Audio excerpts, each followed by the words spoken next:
Ei, gente, vamos conversar hoje no Entre Nós sobre casamentos antes do fim, antes do divórcio. E para isso, a gente tem uma pessoa super especial que eu tenho visto que está fazendo um trabalho incrível ali no Instagram, com muito humor e com uma sensibilidade que realmente me chamou muita atenção, exatamente por ser homem, né? E aí, ele que é terapeuta de casais, Gleison Pessoa, seja muito bem-vindo, muito obrigada por aceitar o nosso convite aqui.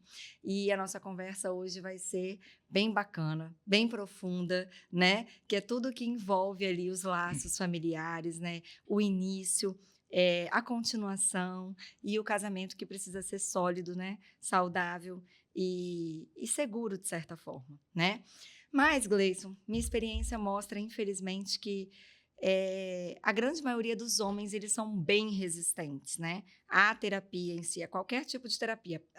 Para ele, e piorou de casais, eu vou dizer assim.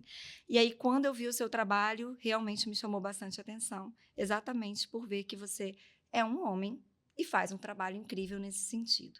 E eu queria saber de você, como é que é isso? De fato, você sente que os homens são mais resistentes à terapia? Como é que isso funciona? Quem te procura, né? Como que é o start ali? Érica, primeiramente, muito obrigado pelo convite. Desejo aí muito sucesso para você nesse novo projeto, tá? Obrigada. E, assim, eu concordo contigo. A minha experiência tem mostrado que, realmente, homens costumam ser muito mais resistentes à terapia. De fato, quem costuma fazer esse primeiro contato, pensando assim na terapia de casal, costuma ser a mulher. Alguns casos ainda rola, né? O homem vai lá e procura, mas de fato essa demanda, né, costuma partir, na maioria das vezes, das mulheres. Até acho que tem mudado, tenho notado assim, uma mudança com o tempo. Acho que homens têm estado, assim, eles têm se colocado nessa posição mais sensível, têm feito essa busca, mas de fato, na minha experiência, eu vejo que é algo que vem muito mais das mulheres. E eu acho que isso fala muito também, né, até pensando na minha condição também enquanto homem, desses vários atravessamentos socioculturais a qual nós estamos sujeitos.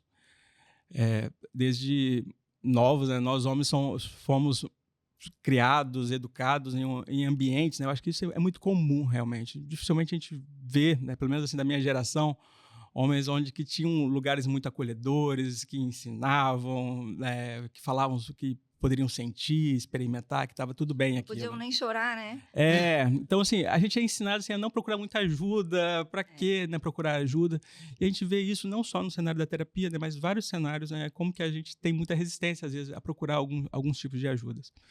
E isso, acho que isso vai criando algo, né, onde que nós homens, principalmente nós homens, vamos evitando muito esse contato com as emoções. A gente vai tendo muita dificuldade seja em nomear, descrever, falar sobre elas. E isso fala, né, de um lugar onde a gente cresceu, onde era isso que a gente estava falando, né? É como se fosse errado sentir, onde você não ia ser muito bem acolhido se você sentisse. Uhum. Então a gente vai aprendendo, vai criando um certo afastamento. Isso não quer dizer, né, que nós homens não sintamos. A gente sente, né? Então, assim, quando o casal chega ali para uma terapia de casal, ambos estão sentindo muito. É claro que às vezes esse homem ele vai estar sentindo, mas não vai estar sabendo muitas vezes nomear, descrever isso, falar das necessidades. Mas não tenham dúvidas, ambos costumam estar sentindo muito, né, toda essa dor, todo esse sofrimento. Às vezes a gente vai aprendendo a empurrar, a postergar, mas é um sofrimento que atravessa os dois ali naquele momento. Perfeito. E eu percebo também que é isso, a gente consegue demonstrar de formas diferentes. Acho que a mulher está mais aberta, ela fala mais, é tudo isso que você disse. E aí, os homens, você pensa que eles canalizam de forma diferente? Por exemplo, você disse isso, né? Eles costumam postergar mais. Eu acho que essa é a palavra. E aí, eu já ouvi muito falar sobre as caixinhas, né? A gente, por exemplo, né, a mulher, ela abre várias caixinhas ao mesmo tempo e ela quer resolver todas as coisas ao mesmo tempo e a gente tem essa capacidade. Já o homem, não. Às vezes ele precisa... Isso eu já ouvi dizer, né? Eu sou advogada, tá, Gleice? Você me diz. Mas os homens, eles precisam uma coisa de cada vez. Espera aí, o que é que você está falando? Qual é a caixinha que você abriu agora? E isso também facilita, quando isso é bem claro para o homem, facilita ele entender, sentir, demonstrar e esclarecer esse ponto. O que você pensa sobre isso? Então, eu não sei se é muito bem por aí, eu vejo assim que, às vezes, realmente, né, nesse contexto, né, é claro que às vezes pode mudar essas posições, né, mas normalmente, ah, acho que, por exemplo, quando surge ali tem uma questão, né, a mulher, acho que vai ser muito mais ela que vai procurar, que vai em busca, que vai em direção, vai questionar, que vai falar, que vai reclamar. Uhum. E o homem, né, quando isso rola ali, acho que é muito comum que ele evitar, né? Ele tentar diminuir, vamos assim dizer, aquele fogo, né? Uhum. Então, de alguma forma, ele não quer que a coisa piore ali, né? Então, ele quer abafar. E é engraçado que, às vezes, até mesmo a gente vai ter o quê? O caso daquele cara que não fala muito, que é evitativo, mas que chega uma hora que explode. Uhum. Até a explosão, a gente pode olhar por esse prisma de alguém assim que quer dar um basta ali, que já não está conseguindo lidar, né, com aquela quantidade, seja de emoções, com aquela quantidade do barulho que vai sendo criado ali. E é claro, né, eu acho que todo esse movimento também, que eu estava falando de um parceiro que vai em direção ao outro, ele tem um significado. Uhum. E também aquele que se afasta também tem outro significado, né? Então, assim, eu entendo que muitas vezes esse parceiro está indo em direção àquele outro, e aí, enfim, a gente já vai para uma outra discussão, né? Que eu acho que fala, assim, sobre a nossa necessidade de estar dentro de uma relação e se sentir seguro dentro dessa relação. Então, assim, quando eu não me sinto seguro dentro dessa relação, é muito comum, é muito normal que eu vá em direção ao meu parceiro para questionar, para cobrar, para falar. Eu estou me sentindo sozinho aqui, né? Uhum. E aí é muito comum que aquele outro parceiro também, quase que numa reação instintiva também, se afaste, né? Ele queira entrar nessa caixinha aí, né? De ficar ali, ter só aquele momento de paz, de não piorar as coisas, Às vezes né? agir como se nada tivesse acontecido e partir para, né, próxima coisa. Tipo, nada a ver, esquece esse assunto, vamos fazer outra Vamos coisa. fazer outra coisa. Aham, Exato, exato, perfeito. né? Vamos sair daqui, né? Isso aqui tá ficando para mim muito angustiante, tá ficando muito difícil. Eu não sei, eu não tenho uma resposta para isso, eu não sei o que eu vou fazer com Aham. isso. Então, assim, eu quero só sair daqui. Foge do problema. É, então, às vezes, é isso, né? A gente vai passar por cima de questões sem tratar aquelas questões, mas por conta disso, por conta de tudo aquilo que é evocado ali, Perfeito. diante daquela situação. Perfeito, Gleison. Gleison, quando alguém me procura, né, a separação ela já aconteceu, de fato. Mas eu sempre costumo fazer um exercício e coloco eles para refletirem, né? Para quem me procura ali, olha só. Pela minha experiência pessoal, que eu também tenho um divórcio, né? Estou no meu segundo casamento.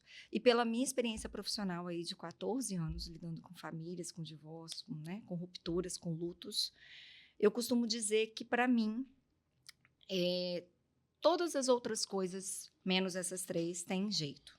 Então, eu costumo dizer que quando falta admiração, porque eu penso que a admiração é bem o combustível do amor. Quando você não admira a pessoa, você não consegue amar aquela pessoa mais, né? Então, eu penso dessa forma.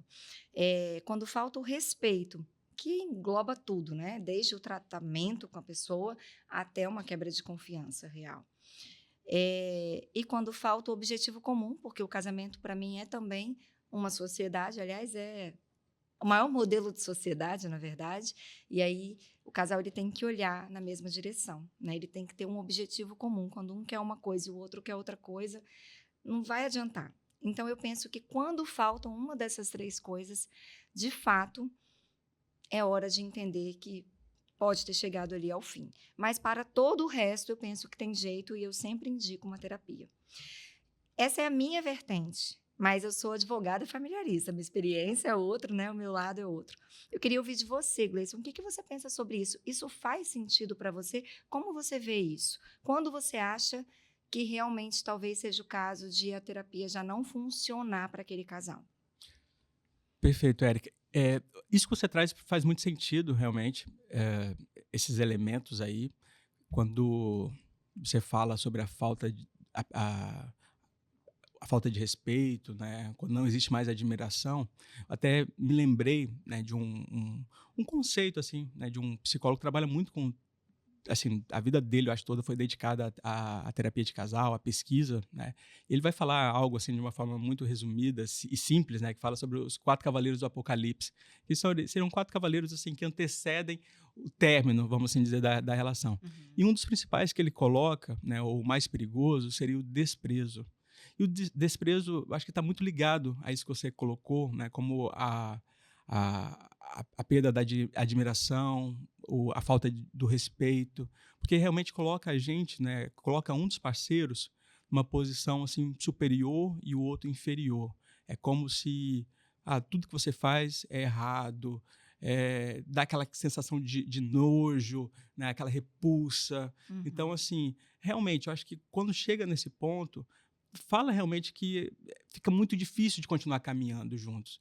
Ou, por exemplo, quando você falou, né, da questão do objetivos em comum. De fato, se alguém quer ter um filho e o outro não quer, e por mais que você já tenha feito ali todo um trabalho de conversar, de tentar entender, e mesmo assim são irredutíveis, acho que é muito difícil, né, essa caminhada. Sim. Ou um quer morar na cidade, o outro quer morar no interior, enfim, fica muito complicado realmente. Então, eu acho que faz muito sentido. E eu acrescentaria também algumas situações que são muito difíceis da gente continuar com uma terapia de casal. Por exemplo, sempre que a gente começa um trabalho terapêutico, tem uma fase de avaliação. E nessa fase de avaliação, a gente tenta identificar ali a presença de violência. Então, assim, situações de violência não cabe uma Sim. terapia de casal. Aí cabe outras Perfeito. medidas, outras coisas. Então, tem a situação de violência. Quando, por exemplo, também a pessoa tem um caso extraconjugal. Então, assim, a pessoa está querendo... Não tem como a gente...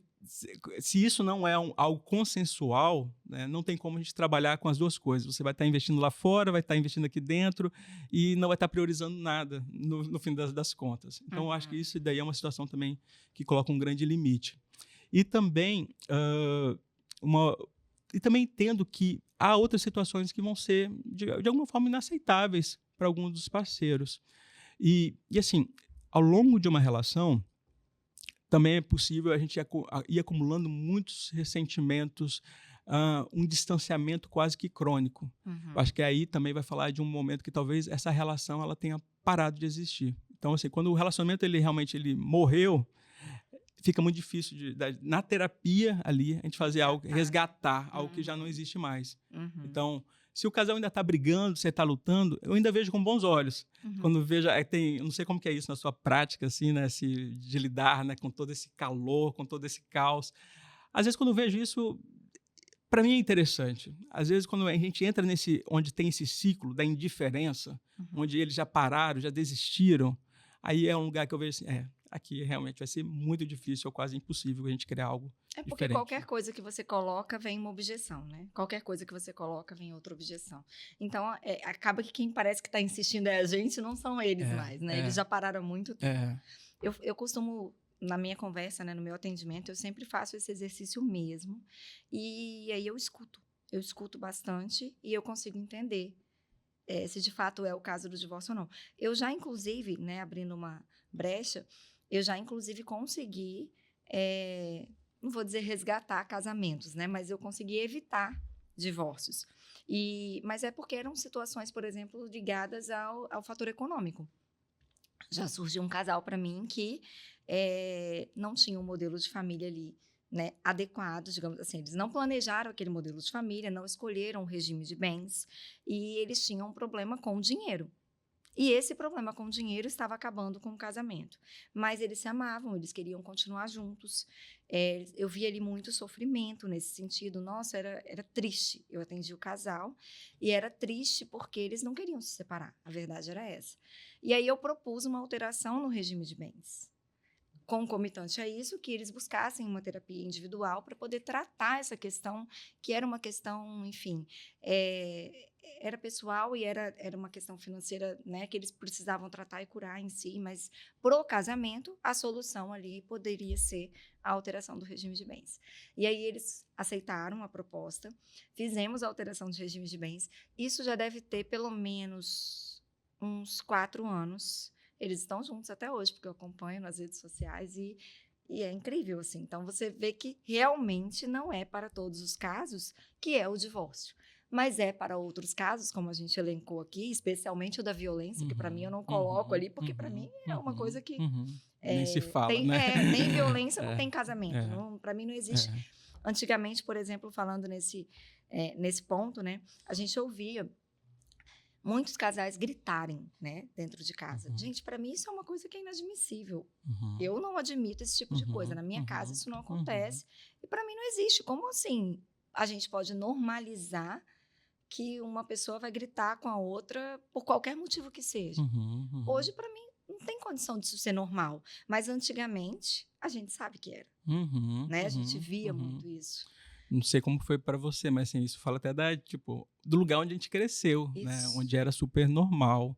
E então, assim, hoje a gente tem sido convidado, né, a olhar, a ter uma outra forma de se relacionar. Então, como que isso realmente seja que é difícil, mas eu acho que é um lugar realmente para a gente estar atento, né? Eu acho que fala de um cuidado aí com o outro, realmente. Sim. É um respeito, porque, gente, onde já se viu eu poder gritar com você, falar mais alto para você me ouvir? Começa por aí, né? Enfim, e é isso que a gente ensina, né? Tudo que a gente faz é o que a gente replica nos nossos filhos. Hoje, a gente tem aí a maturidade e a escolha de não replicar tudo que a gente viveu. Mas isso a gente só tem na fase adulta. Quando a gente ainda é criança, a gente vai automaticamente replicando. Então, isso é de uma responsabilidade enorme, né, Gleison? Mas, enfim, Gleison, eu também sempre recomendo terapia para as pessoas que me procuram, mesmo que elas estão ali, né, já se divorciando, mas eu recomendo porque o divórcio é também um luto. E, de fato, é um luto, eles passam ali por todas as fases do luto e eu entendo que precisam de não só cura, como de recomeçar, né? Então, eu vejo a terapia fundamental naquele momento em que a pessoa precisa de se autoconhecer, precisa de força. E então, eu sempre recomendo mesmo. E acho, assim, de suma importância. Gostaria muito que todos os meus clientes valorizassem isso, porque eles passariam por esse luto de uma forma muito mais tranquila, digamos assim, mais fortalecida, mais segura e com mais maturidade, né? Para poder lidar com essa ruptura. Mas aí eu queria saber de você como é o seu trabalho. Quando eles te procuram, né? Como que é o seu trabalho, né? Quando um casal te procuram para uma terapia de casal, desde o início, como é a abordagem, como é o seu, como é que eu posso dizer, o seu método, né, de trabalho com eles ali. Sim. Então, normalmente, a gente segue por 2 fases na terapia de casal. De uma forma muito resumida. Seriam 4, mas resumindo em 2, né? Que seria uma fase de avaliação e uma outra de intervenção. Então, normalmente, eu realizo a primeira sessão com o casal.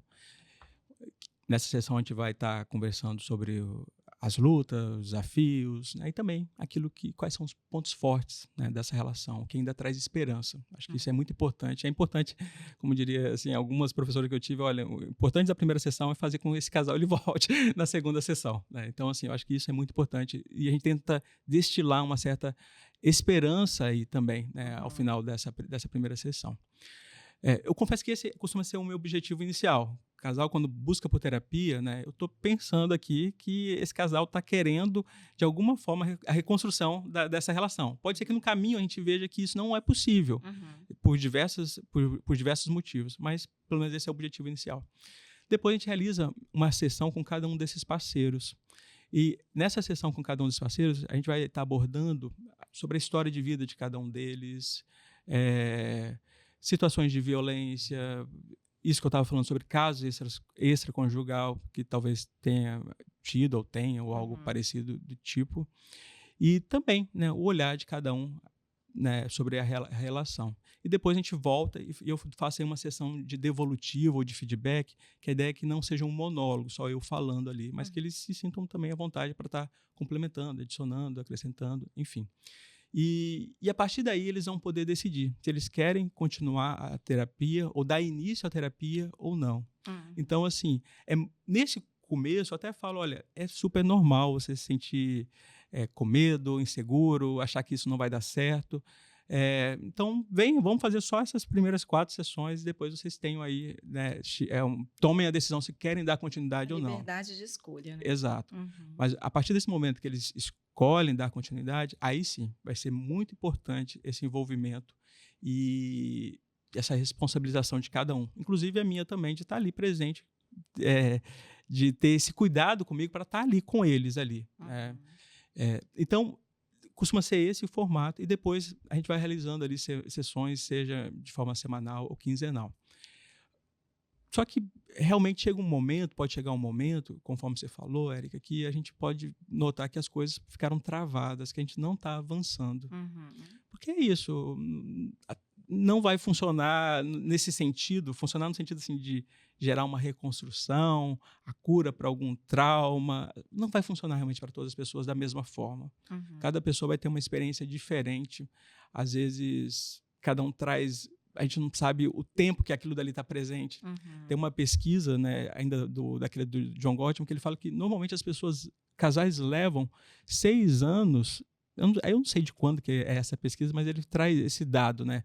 Casais levam 6 anos, desde que iniciou ali, né, o sofrimento até a busca por uma terapia de casal. Ou seja, é muito tempo, né? Mas a gente vê isso na prática. É muito tempo que o casal está sofrendo até dar um passo, seja de uma terapia, seja de falar assim, olha, não tem como, não dá mais. Até pedir ajuda, né? Até pedir uma ajuda. É verdade, demora muito. Demora. Então, assim, a gente pode chegar nesse momento que a gente vê, olha, não está avançando, realmente aqui é o fim. E a gente vai ter que pensar o que a gente vai fazer a partir disso, né? Então, pode ter chegado ao limite deles. E eu acho que algo que eu tenho tentado trabalhar muito é como que esse fim também ele pode ser um ato de amor, um ato de cuidado, né? Pode ser um fim respeitoso e ético. E eu acho que aí, né, entra muito o seu trabalho mesmo, assim, de profissionais éticos, né? O quanto que é muito importante, né, nesse desfecho. Porque há uma repercussão muito grande, né? A gente estava falando dos nossos filhos ali anteriormente, assim, gente, o impacto que um divórcio tem, né, nas pessoas, na família, nos filhos. Todo mundo. Né? Há uma repercussão muito grande. E a gente fazer esse fim, né, também ser um ato de amor, nossa, quanto que isso é importante. Perfeito. E quanto que dói quando a gente não consegue isso, quando isso não rola ali. Né? Pois é, e aí eu costumo dizer muito isso, né? Como pode, às vezes, casamentos de anos. E eu costumo dizer que especialmente quando você tem filhos, ou mesmo sem ter filhos, mas você tem uma vida ali ao lado daquela pessoa, né? Deu super certo. Teve sucesso. Foi ótimo enquanto durou. Sim. Então, tem que manter pelo menos a consideração, o respeito. Não precisam ser inimigos, gente. Viveram uma vida inteira juntos. E aí, agora tem que ser inimigos, tem que odiar um ao outro, tem que nunca mais olhar na cara. Enfim, e pior quando tem filhos no meio. E aí eu vivo isso, né? O tempo inteiro, com tantas famílias, e é muito triste, e aí são adultos que não são maduros o suficiente para entender o que importa para aquelas crianças ali, que é só segurança afetiva, não é um presente caro, sabe, não é uma festa de aniversário, enfim, né, aquela festa gigante, é presença e segurança afetiva. E aí, às vezes, esses pais não conseguem entregar isso para os filhos por mera imaturidade, por egoísmo, porque, de fato, não buscaram ajuda para lidar com essa ruptura, para entender que a família ela vai continuar, apesar da ruptura. Inclusive, eu brinco que... Brinco não, né? Esse é o meu slogan, né? Eu advogo pelas famílias apesar das rupturas. Então, de fato, assim... É grandioso esse trabalho todo. E aí, Gleison, nesse aspecto, eu quero dizer assim, que ainda que não dê certo, né, para o casal continuar, se você conseguiu fazer esse trabalho e fazer com que eles consigam ter um fim saudável, entender que não é um fim, um ponto final, né, mas é só uma ruptura conjugal. Sim. Mas que a vida vai continuar e a família vai continuar, você teve um grande sucesso. Perfeito. Eu também vejo assim, Érica, no começo, confesso que quando a gente inicia, né, e começa a atender casais e as coisas não saem muito bem, né, como a gente gostaria que fosse, vinha aquela sensação, nossa, né, fracassei. É como se a gente tivesse tomado ali pra gente, a gente estivesse ali, atuando ali diretamente. Mas eu acho que a gente também passa a reconhecer os nossos limites enquanto profissional, e também acho que passa a ter essa outra visão, né, de que seja até onde que eu poderia ir, e também de outros ganhos aí, né, para essas pessoas e para a família dela mesmo. Perfeito. Né? Gleison, inclusive, é uma percepção minha, né? E aí você vai poder me dizer melhor, porque você está atuando no antes, né? Às vezes eu penso e vejo que os casais, assim, é isso que você falou, sabe esse dado que você trouxe de que eles demoram aí 6 anos para buscar ajuda? Então, ou seja, é muita mágoa, é muita coisa que aconteceu, que feriu ali, ou que quebrou ali aquele relacionamento e que ele não vai colar, mas enfim. Mas eles ficam ali insistindo. E às vezes insistem por vários fatores, né? Mulheres, às vezes, por dependência econômica, homens e mulheres, às vezes, por dependência emocional, homens pela questão social. É a minha experiência profissional, tá? Uhum. Mas, enfim, homens só pela questão social, não, meu casamento tá ali, tá tudo certo para a sociedade, tá perfeito, e é aquilo ali que tem que acontecer e funcionar. E, às vezes, é aquele homem que sai de casa 6 horas da manhã, só volta 10 da noite, tá o dia inteiro no trabalho, tá o dia inteiro fora, já não participa daquela família. Uhum. Mas, para a sociedade, a família tá perfeita, Uhum. né? Então, eu vejo que, às vezes, o grande medo da ruptura não é necessariamente a ruptura, né? Como que as pessoas vão ver isso? Como que a sociedade vai ver isso? E agora, como é que vai ser? A minha família, toda perfeita, de margarina, acabou. E aí, esse medo, às vezes, é que fazem com que eles recuem, né? E recuem por tanto tempo. E aí, perdurem essas dores, aumentam essas dores e viram traumas e consequências ali, de fato, muito graves. Essa é uma das minhas percepções. E aí, o que eu ia te perguntar é o seguinte: você já percebeu que, às vezes, assim, o casal chega para fazer terapia, mas você já conseguiu perceber e sentir que é como se um estivesse fazendo aquilo ali só para dizer que está fazendo, para não dizer que se negou? Entendeu? Vê se você conseguiu entender minha pergunta. Um quer muito, mas o outro ele não quer, mas ele vai para não dizer que ele se negou a fazer, que ele não tentou de tudo por esse casamento. Você já teve essa situação de chegarem para você e você perceber logo no início que já era isso?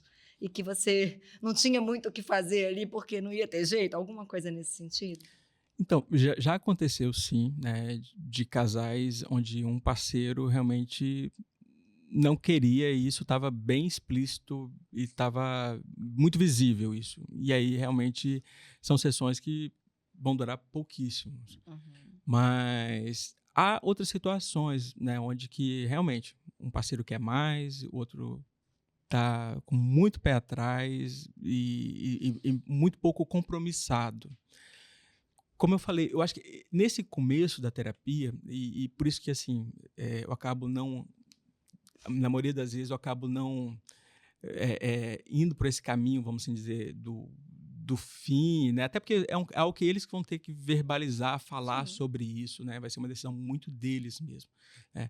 Mas eu costumo entender que essa ambivalência também ela costuma ser muito marcante em pessoas que procuram por terapia de casal, no Uhum. sentido de que eu quero, mas eu tenho muitas dúvidas, não sei se vai dar certo mesmo, a gente já fez tantas coisas, a gente já participou daquele encontro de casais, a gente já Aham. fez, já foi lá naquela pessoa lá da igreja e não deu certo. Então, assim, eu noto que tem uma ambivalência, uma angústia muito grande, uma incerteza muito grande. Uhum. E que é como se tivesse meio que assim, eh, ve vem muito armado, né, os parceiros eles vêm de uma forma muito armada, né, para uma terapia, em muitos momentos. Uhum. Então, assim, é como se a qualquer momento eu estivesse pronto ali para pegar minha arma ali, né, e me defender e Uhum. recuar e sair, né. Então eu acho que à medida que a gente consegue quebrar, né, também um pouco disso e falar mais, né, sobre emoções mais profundas, sobre necessidades, né, que não estão sendo atendidas, e consegue falar isso de uma forma mais suave, a gente vai mudando um pouco desse Vai clima, desarmando, né? desarmando e mudando esse clima. Perfeito. Mas voltando à sua pergunta, eu acho que convivo muito com essa ambivalência. Normalmente eu não saio logo, vamos assim dizer, né? Opa, eu acho que realmente aqui não cabe, Não, né? A sim. gente vai tentar trabalhar, né? E tentar entender um pouco mais, seja dessas necessidades não atendidas, disso que foi se perdendo ao longo da relação, disso que já foi um dia, para que aí depois sim, né? É claro que a gente vai tendo aquela sensação, né? Nós, terapeutas, também a gente traz aí os nossos, tipo, aquela sensação, aqueles pensamentos que vêm ali naquele momento sobre determinado casal, mas eu acho que eu vou seguindo mais por esse caminho aí, né, naquele momento. E, inclusive, acontece isso, né? Que você abre esse diálogo. Quando você abre esse diálogo, ainda que talvez não tenha jeito, se você conseguir ali que esse final seja um final feliz, saudável, com respeito, com consideração, você já teve um grande sucesso, então você tem que trabalhar isso de qualquer forma, né? Eu acho que essa é a busca mesmo, sabe, Érica? Na terapia de casal, de criar um lugar seguro, né? Criar um lugar seguro para que esse casal possa falar, né, de uma outra forma, diferente da forma usual, para que possa não entrar tanto naquele ciclo, né, que eles costumam entrar fora ali da terapia. Então, assim, que eles realmente possam fazer contato, às vezes, com sentimentos, com emoções que nem eles mesmos sabem que estava passando ali por eles isso, necessidades, né, muitas vezes não atendidas. Então, assim, a gente tenta levar a terapia muito para esse lugar. Eu lembro que quando eu comecei a atender casais, enfim, isso lá em 2014, muita coisa mudou, nosso acesso à informação, é muita coisa, né? A forma que a gente agia, atuava, e eu tinha algo muito assim, tentar resolver ali o problema ali do casal, né? Então, assim, eu lembro um casal que marcou, tinha lá uma questão de organização da casa, e eu, na minha ingenuidade, então vamos tentar pensar como que a gente vai arrumar a dividir as tarefas. É claro que não funcionou, né? Porque por trás disso, né, há toda uma questão que envolvia ali, né, o quanto que essa pessoa, né, realmente ela se importa comigo, ela está atenta às minhas necessidades, essa pessoa ela realmente está disponível, eu estou sendo vista, sabe? Tem muito além das tarefas domésticas. Exato. Para além do conteúdo, né, que esse casal traz, para além daquilo que é falado, que é dito, que às vezes pode ser uma tarefa doméstica, pode ser o carro que tem que limpar, levar uma criança, sabe? Tem toda uma questão por trás disso. Sim. E é aí que a gente tenta chegar. Perfeito, Gleison. E aí, resumidamente, o que você considera fundamental para manter, então, a chama acesa, sabe? O verdadeiro relacionamento a dois, para evitar, né, esse desgaste natural que a gente vai deixando e ele vai acontecendo. O que você me diz? Então, Érica, eu entendo que a gente fazer grandes coisas é sempre muito bom, né? Eu falo grandes coisas assim, sair da rotina, e eu acho que isso é importante, né? A gente realizar de uma forma muito intencional. Eu falo, sei lá, ir para um jantar, passear, viajar, isso é sempre muito bom, e isso traz, eu acho, uma alegria e uma vida, né, para o relacionamento. E a gente vê que o quanto que isso se torna muito mais difícil com a chegada dos filhos, o quanto que exige da gente muito mais criatividade, uma rede de apoio. Mas eu acho que um elemento que para mim é fundamental, porque a gente não consegue fazer isso sempre. Então, imagina se a nossa relação fosse ser sustentada apenas, né, por... Esperando esses momentos, esses momentos. Não dá. Não dá. Então, assim, eu acho que algo que é muito importante, né, dentro de uma relação são realmente os pequenos momentos, né? Esses pequenos eventos, essas pequenas oportunidades que a gente tem no dia a dia. Então, diariamente, a gente tem realmente muitas oportunidades, seja da gente se voltar para o nosso parceiro ou a gente se afastar. E isso são coisas simples mesmo, né? É quando um parceiro vai lá e quer compartilhar algo com você. É quando pede socorro ali, uma fralda que tem que trocar ali do bebê. Enfim, são esses pequenos momentos, né, diários que a gente tem uma grande oportunidade. Olha, a gente pode se voltar ou a gente pode se afastar. Então, assim, eu acho que se a gente consegue se conectar com o nosso parceiro nesses pequenos momentos, por mais que pareçam imperceptíveis, por mais que pareça assim, não está acontecendo nada ali, olha, tá ali, como, sabe, aqueles tijolinhos que a gente vai construindo, colocando ali na construção de uma casa, estão sendo colocados vários tijolinhos ali. Muitos relacionamentos acabam, muitas vezes por isso, porque a gente foi deixando, né, de fazer esse movimento mesmo, né, de se voltar, né, um para o outro, nesses pequenos momentos. É a busca da felicidade grande, né, que a gente acha que ela só, sei lá... Vai depois. Que é depois, mas esquece que ela está no caminho, no dia a dia, nos detalhes, no simples. Perfeito, Gleison. Também penso assim. E o quanto realmente, assim, é isso que você falou, a gente acha que vai estar depois. Então, assim, olha, depois que a gente adquirir aquele apartamento, aquele automóvel, aquele bem, fizer aquela viagem, aí sim as coisas vão se acertar. E às vezes não se acertam. Não é nada daquilo. Às Não vezes era nada daquilo. a gente tem aquele prazer, tem aquela alegria daquele momento, mas o durante ali a gente vai deixando de olhar, né? Vai deixando de cultivar. Perfeito. Gleison, olha só. Você consegue perceber que às vezes, quando você atende um casal, que às vezes eles mal se conhecem? Que eles não planejaram a família, que tudo foi simplesmente ali acontecendo, e aí as diferenças elas vão aparecendo por consequência? O que você vê? Se percebe assim? Percebo, Érica, assim, o quanto que eu acho que isso fala muito até de uma questão assim de alguns mitos mesmo, né, que nos atravessam quando a gente para pensar, seja no amor, seja no relacionamento amoroso.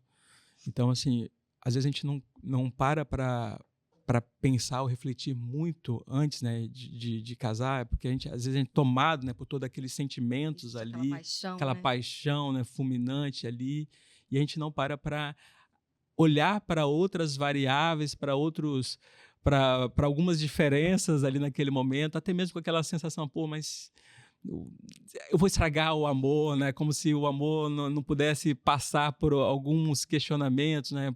Por algumas reflexões. Então, é, é interessante isso, que eu também fico pensando que muitas das diferenças, né, que os casais lidam hoje, elas também já estavam presentes lá no começo, Sim. mas em um outro contexto. Em um contexto sem boletos, né, sem crianças, Perfeito. sem a quantidade de tarefas, né, que a Tem gente... tanta Sem tanta responsabilidade, responsabilidade. né? É. Sem tanta responsabilidade. Então isso já estava ali presente. E isso, de alguma forma, a gente não para ver, né? Às vezes a gente não tem conversas básicas, né? Por exemplo, sobre filhos, Sim. né? Quantos filhos? Como é que vai ser quando a gente tiver os filhos? A gente vai trabalhar os dois? Vamos colocar numa creche? Vamos... Nada disso a gente pensa É, antes. eu fico com essa impressão, né? É como se a gente, se fosse para ter essas conversas, é como se a gente fosse, assim, de alguma forma, macular o amor, né? Como se a gente Sim. fosse manchar o amor, como se, não, sabe, o amor é simples, né? O amor, ele flui, é, as diferenças a gente dá um jeito, sabe? Aquela coisa, assim, meio que do conto de fada, né? Assim, viveram felizes para sempre, como se o fim fosse ali, né? O casar ali, né? Então a gente não para Verdade. pensar muito nesse depois. Perfeito. É, É assim que eu percebo. E é por isso que eu trouxe isso, né? Porque é a realidade que eu vejo todos os dias, porque quando chegam para mim já é o fim, já é o divórcio, já virou o conflito. E aí eu trabalho com, né, várias searas, a patrimonial, a questão dos filhos, a questão da própria ruptura, que às vezes tem uma vingança, tem uma imaturidade, tem um vínculo que quer se estender através de um processo judicial. Então, com várias searas de fato, né? E o que eu percebo, assim, eu faço um trabalho preventivo que poucos procuram. Aí eu até brinquei, né, no último episódio que eu fiz com as meninas que são do ramo, né, de direito imobiliário, eu até brinquei, falei, olha só, vocês sabem que ninguém escolhe regime de bens porque não querem pagar por um pacto antinupcial, porque não querem pagar uma consulta com um advogado para entender o que é um regime de bens, para escolher o regime de bens de acordo com o modelo de família, porque é assim que é o ser humano, e é mais assim ainda que é o brasileiro. A gente não quer gastar, a gente não quer pagar, a gente não quer investir. Aí a gente vai remediar, que sai muito mais caro. a gente não quer Né? prevenir, né? Não, a gente não quer prevenir, mas é fundamental esse conhecimento, né? E é isso que você disse. A gente tem essa preocupação quando está lá no início do namoro, que vai casar, né? Que vai macular o amor quando a gente traz as responsabilidades, quando a gente tem que enfrentar os desafios reais, né? As responsabilidades. E aí a gente mal se conhece. E eu costumo dizer que a pessoa que você escolhe para estar do seu lado, se você parar para pensar, é a única que você escolhe amar. Porque os seus pais você ama naturalmente, os seus filhos você ama naturalmente, seus familiares você ama naturalmente. Mas a pessoa para você casar, você escolhe. Aí como que essas pessoas escolhem as outras? A gente macula os defeitos, a gente ignora os sinais lá do namoro, a gente passa por cima de tudo isso, envolto daquela paixão, daquele amor de início, e a gente mal se preocupa em conhecer o outro, em saber o que ele pensa sobre filhos, sobre trabalho, sobre família, qual vai ser o modelo da nossa família. E aí envolve o regime de bens, porque olha só o que acontece hoje, muito. Os casais têm filhos e às vezes a esposa, normalmente, né, precisa deixar o trabalho para cuidar dos filhos. E aí, no meio dessa história, eles se perdem e acontece uma ruptura. Aí essa esposa ficou fora do mercado de trabalho, essa esposa cuidou desses filhos todos esses anos, essa esposa não cresceu profissionalmente, ela não tem patrimônio. Às vezes se casaram num regime de separação de bens, então ela não tem patrimônio e ela não tem meação daquilo que o casal construiu durante esse matrimônio.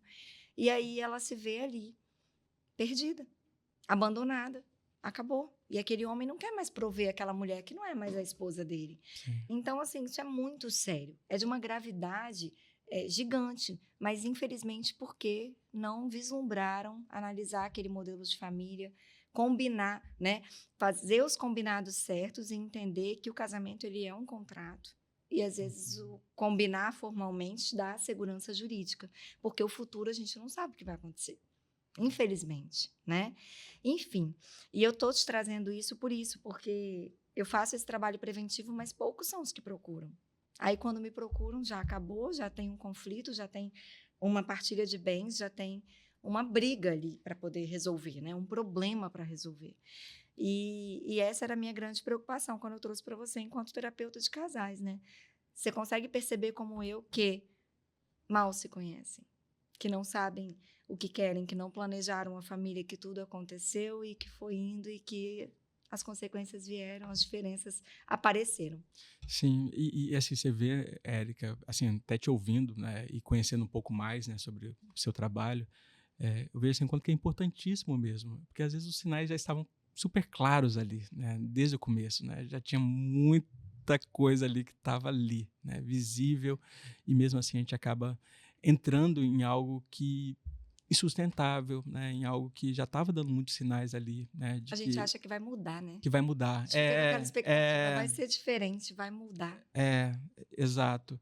E de fato, acho que até mesmo quando eu paro para pensar, né, na própria terapia de casal, dificilmente um casal ele procura também a terapia de casal quando as coisas estão bem. Não, né, não quando procuram. estão Acho bem. muito difícil, né? Muito Você tem algum difícil. caso? Assim, talvez nesses anos aí eu venha a lembrança de um ou outro ali que assim, aconteceu uma coisa muito pontual e que eles estavam bem e que queriam tratar só sobre aquela questão pontual. Mas tinha uma questão. Tinha uma questão, mas é engraçado que assim, gera até um estranhamento na gente. A gente fica assim, caramba, né? Mas como assim, né? Ou quando aparece um casal de namorados, né? Porque é isso também. Às vezes as pessoas acham que terapia de casal é só para casados, né? Mas não, era um casal de namorados que tinha ali poucos meses e aí resolve procurar uma terapia. Eu acho que é super legal, porque assim, a gente está criando um espaço onde desde o início, né, a gente vai poder falar, a gente vai poder conversar, vai falar sobre, né, necessidades, sentimentos, emoções, porque a gente tem aquilo que a gente estava falando, né, da ideia, seja daqueles mitos, né, ou achar que o amor não vai dar trabalho, né, que o amor vai, com o tempo, né, vai resolver, né, o tempo vai mudar. Mas a gente vê assim, cara, o quanto que dá muito trabalho mesmo, né? Dá muito trabalho, envolve muita dedicação, muito esforço. São duas pessoas completamente diferentes. Exato. Né? Duas pessoas diferentes, vêm de histórias diferentes, tiveram histórias de educações diferentes. Então, assim, como não vai dar trabalho, né? E é isso, é algo que envolve muito esforço. Assim como que se a gente para pensar, né, tudo aquilo que para a gente é importante nessa vida, dá trabalho. Né? Não tem como não dar trabalho. Quem disse que seria fácil, né? Que a vida seria um morango. Então, só assim, flores. Assim, eu tenho corrido ultimamente, né? Tem uns 3 anos que comecei a correr. Legal. E, cara, assim, como que é muito difícil assim, quando dá muito trabalho, você tem que acordar cedo, você tem que fazer funcional, você tem que ir pra praia, né? Teve que Tem 5 desenvolver horas da manhã, disciplina. você tem que se organizar, né? O horário com a esposa. Enfim, dá muito trabalho. Então, assim, eu acho que tudo que é importante, que é significativo pra gente, vai dar muito trabalho, e isso inclui o amor. Então, o quanto que vai ser exigido da gente realmente muitas habilidades aí, né? Muita negociação para fazer Muito funcionar. esforço, é o que você É, disse, né? muito esforço. Muito A esforço. gente tem que querer, né? Para poder lutar por aquilo ali de fato. É. E não é lutar para voltar a dar certo, não. É lutar para dar certo sempre, né? É lutar no dia a dia.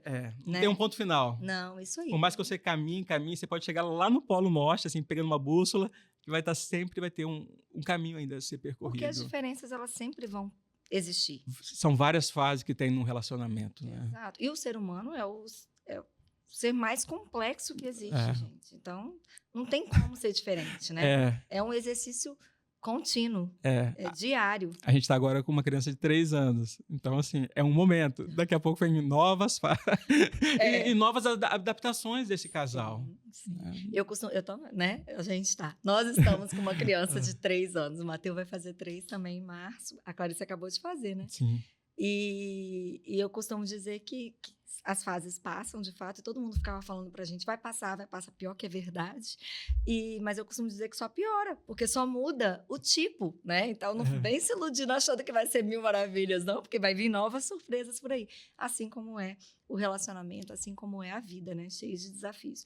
Por outro lado, eu penso que são os desafios que nos movem, né? O importante na vida é estar em movimento, senão a gente para, senão a gente morre. Porque um coração parado, né, não funciona. Parou, acabou, morreu. E Gleison, eu costumo dizer que o conhecimento liberta, né, em todos os sentidos. Então, quando a gente se autoconhece, quando a gente busca conhecer um pouco mais o nosso parceiro, quando a gente tem clareza ali dos nossos acordos, né, e é fundamental buscar ajuda profissional. E é buscar ajuda profissional, não esperar 6 anos, né? Como dizem aí os números, né? A pesquisa, a estatística. Eu acho que a gente não precisa entrar nessa estatística. Então, busque ajuda no primeiro sinal, no primeiro momento. Porque não espera se afogar, né? Respira, não espera respirar de canudinho ali, né? Respira desde o início, busca ajuda profissional desde o início, que as coisas vão fluir melhor, eu penso. As chances de funcionar, de dar certo, de trabalhar isso vão ser maiores. E a gente tem que buscar ajuda desde quando percebe que esse diálogo já não está fluindo, porque a intervenção terapêutica é exatamente para abrir essa possibilidade, né? Olha só, você precisa se conhecer, vamos conhecer o outro, vamos abrir esse diálogo, vamos abrir esse canal, e eu estou aqui para isso. É isso, Érica. Eu acho que esse é o desejo mesmo, que a gente procure essas ferramentas, né? Não como a última carta, né? A última chance, sabe? Porque realmente limita muito a oportunidade de conseguir ali uma mudança. É claro que é totalmente possível, mas acho que quanto antes a gente procurar, né, esse tipo de serviço, vai ser fundamental, vai ser super importante aí para a tua relação. Concordo plenamente. Gleison, eu quero muito agradecer a sua presença, agradecer por você ter aceitado o nosso convite, tá? E eu quero de verdade que esse episódio, ele incentive as tentativas, sabe? Incentive a insistência, a resiliência, para que as coisas não precisem, para que esses casais, né, não precisem romper, né? Mas se por acaso chegarem ali à ruptura, que eles tenham, então, a oportunidade de fazerem isso com leveza, com maturidade, com respeito e com consideração a tudo que viveram juntos, né? Então, é fundamental o seu trabalho, eu valorizo muito, admiro muito, e eu desejo de verdade muito sucesso, porque o seu sucesso profissional vai ser aí o sucesso de muitas famílias, com certeza. Érica, muito obrigado pelo carinho, pelas palavras. Obrigado mesmo, né? Muito obrigado pelo convite também. Fiquei super feliz, né, em participar aqui contigo. Desejo muito, muito sucesso aí para você também. Que esse seja um espaço realmente para de divulgação, de conhecimento, né, que esse podcast, a gente não tem noção, né, do impacto, da repercussão que isso pode ter, mas que isso realmente possa impactar realmente casais, relacionamentos, famílias realmente, para que possam se sensibilizar realmente para essa causa, para olhar, né, de uma outra forma para a relação. Tá? Muito obrigado pelo convite. Muito obrigada, esse é o nosso propósito. E aqui está uma lembrança para você do Obrigado. nosso podcast. Espero que você goste. Muito Foi feito com muito obrigado. carinho, tá, Obrigado, Gleison? Érica. Valeu.